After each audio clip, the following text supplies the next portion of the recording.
Ushitse ku mugwa mukuru wa zone Magara muri komine Muhuta na cane cane ku nkengera y'ikiyaga Tanganyika wakirwa n'amarira y'abana b'abakongomani bahungiye.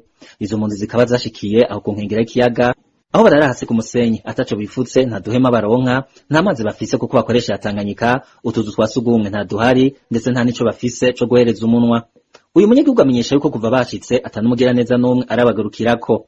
Umwe mu banyagihugu baba hafi yahizo mpunzi zashikiye aratubwira uko vyifashe. Ni kuvuga abagabo benshi barara kwitanganyika ku musenyi kwa Tanganyika abazinze uduhera. Imvura iguye nkuko tuko turavuga imvura ikwiragwa ariko turaza kugama. No mwijoro rero imvura iguye rero baraza kugamayo. Uyu munyagihugu avuga ko naho bashize izo mpunzi atamazi meza harangwa n'utuzu twa sugumwe duhari ni duke cane bamwe bituma aho babonye. Tangaje rero nta mazi yo kunywa ahari mu mazi Tanganyika na toilette nayo nyereye kwishengero ayesi menshi toilette abiri umba toilette abiri azamo abantu barenga 1,500 urumva ko ivyo bintu biba bitoroshe.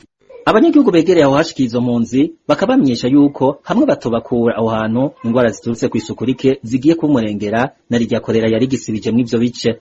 Izo mpunzi zikaba zisaba abagira neza babishoboye kubagarukirako kuko ataco bafise bahereza umuntu. Izo mpunzi zaje ziva mu bice vya Fizi, Mbaraka, Mukwezi, Musamba na Swima muri Kivu y'Epfo. Impunzi z'abakongomani zibandanya guhunga ku bwishi kuko no kuri uwa gatanu mw'ijoro hari ubwato butanu bwaraye mu kiyaga Tanganyika buzana izindi mpunzi.